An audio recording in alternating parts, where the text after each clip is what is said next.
నమస్తే అండి. Welcome back to my channel. ఈరోజు ఐబొమ్మ రవి గురించి మంచి హాట్ టాపిక్గా ఉంది. అతను దేవుడని అభిమాన సంఘాలు ఏర్పడడం జరిగింది. అలాగే అతని తరపున మాట్లాడేటువంటి లాయర్ గారిని కూడా అభినందించడం జరిగింది. ఎందుకంటే ఆయన కరెక్ట్ కేసు తీసుకున్నాడు. ఎందుకంటే వీళ్ళు సినిమా హీరోలు అని చెప్పుకుని బతికే జీరోలు. ఎందుకంటే వీళ్ళకి ఒక్కొక్కరికి 60 సంవత్సరాలు 70 సంవత్సరాలు వచ్చినాయండి. వీళ్ళు హీరోలు. వీళ్ళని మనం యాక్సెప్ట్ చేసి వీళ్ళ సినిమాలు చూసి ప్రాణాలు పోగొట్టుకుని, అలాగే ఒక మూవీ చూడటానికి వెళ్తే 5 నుంచి 10,000 రూపాయలు మనం ఈ డబ్బులన్నీ నాశనం చేసుకుని వీళ్ళ ప్రమోషన్స్కి వెళ్ళి ప్రాణాలు పోగొట్టుకుని, అలాగే వీళ్ళు మాత్రం కోట్ల రూపాయలు విలువ చేసే కారుల్లో తిరుగుతూ విలాసవంతమైనటువంటి భవనాల్లో వీళ్ళు 10-20 తరాల వరకు డబ్బు సంపాదించుకుని బ్రతుకుతున్నారు. ఎక్కడి నుంచి డబ్బు సంపాదించుకుని బ్రతుకుతున్నారని ఒక్కసారి మనల్ని మనం ప్రశ్న వేసుకుంటే కనుక, మనం ఇచ్చే డబ్బుతోనే వీళ్ళు తరతరాల నుంచి కూడా మరి వాళ్ళ తాత దగ్గర నుంచి తండ్రి మనవడు వాళ్ళందరూ వాళ్ళ తరాలన్నీ లగ్జరియస్ లైఫ్ వాళ్ళు అనుభవిస్తున్నారు. మరి వాళ్ళని అలా తయారు చేసినటువంటి మనం ఎప్పటికీ పేదల్లాగానే మిగిలిపోతున్నాము.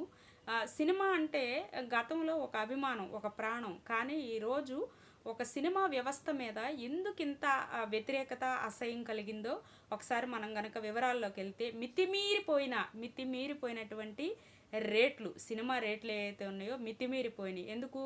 60 సంవత్సరాలు 70 సంవత్సరాల వయసులో వీళ్ళకి 100 కోట్ల రెమ్యునేషన్ ఇచ్చి మూవీ తీసామని, వీళ్ళు 200 కోట్లు అంటే వాళ్ళు 500 కోట్లు, వాళ్ళు 500 కోట్లు అంటే వాళ్ళు 1000 కోట్లు. ఈ విధంగా వాళ్ళు దోపిడీకి మన రక్తాన్ని పిండుకుని తాగుతున్నారనమాట. ఎందుకంటే వాళ్ళకి సినిమా హీరోలకి ఇచ్చే రెమ్యునేషన్ డబ్బులు కూడా మన మీద వేస్తున్నారు. మనమే అండి దాన్ని ఇప్పుడు డైరెక్ట్గా కాకపోయినా ఇండైరెక్ట్గా వాళ్ళందరినీ కోటీశ్వరులు చేసింది మనమే, అలాగే వాళ్ళకి లగ్జరియస్ లైఫ్ ఇచ్చింది కూడా మనమే, అలాగే వాళ్ళు తీసుకునే రెమ్యునేషన్ కూడా వాళ్ళకి కట్టేది మనమే. ఆ సంగతి మనకి అర్థం కాదు. ఎందుకంటే మనకి ఒక గుడ్డి అభిమానం వాళ్ళంటే, ఎక్కడ లేని ప్రేమ.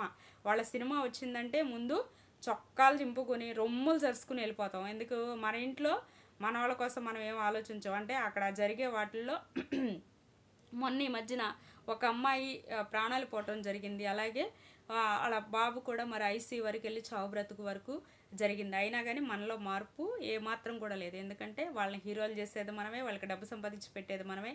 అలాగే ఈ రోజున ఒక సామాన్య మధ్యతరగతి మనుషుల గురించి, పేదల గురించి, ఒక్క కుటుంబం గనక సినిమాకి వెళితే ఇంత డబ్బులు అవుతున్నాయని ఐబొమ్మ రవి అనే అతను మరి తన సొంత లాభం ఎవరు ఆలోచించుకోరండి. సొంత లాభాలు ఈరోజు ఒక పని చేస్తున్నామంటే ఏదన్నా లాభం ఉండాలి కదా, అతను కూడా బ్రతకాలి కదా, తప్పే ఉంది దానిలో.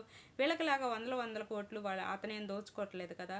వీళ్ళు మన ద్వారా డబ్బులు దోచుకునేది కాకుండా వీళ్ళ ప్రమోషన్స్ వీళ్ళకి కోట్లలో, ఒక్కొక్క ప్రమోషన్ వీళ్ళకి కోట్లలో ఉంది. అందరూ ప్రమోషన్స్ చేసేవాళ్ళు, ఎవ్వరు ప్రమోషన్ చేయని వాళ్ళు అంటూ ఎవరు లేరు.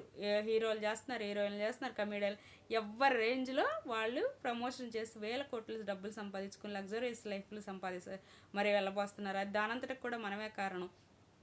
మనం మారాలి, మనలో మార్పు రావాలి.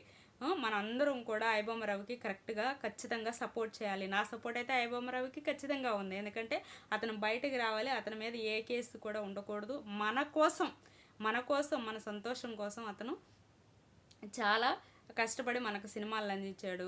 హీరోలు అని చెప్పుకునే జీరోల కంటే ఇతను చాలా గ్రేటు, చాలా కరెక్ట్ పర్సన్ అని నా అభిప్రాయం.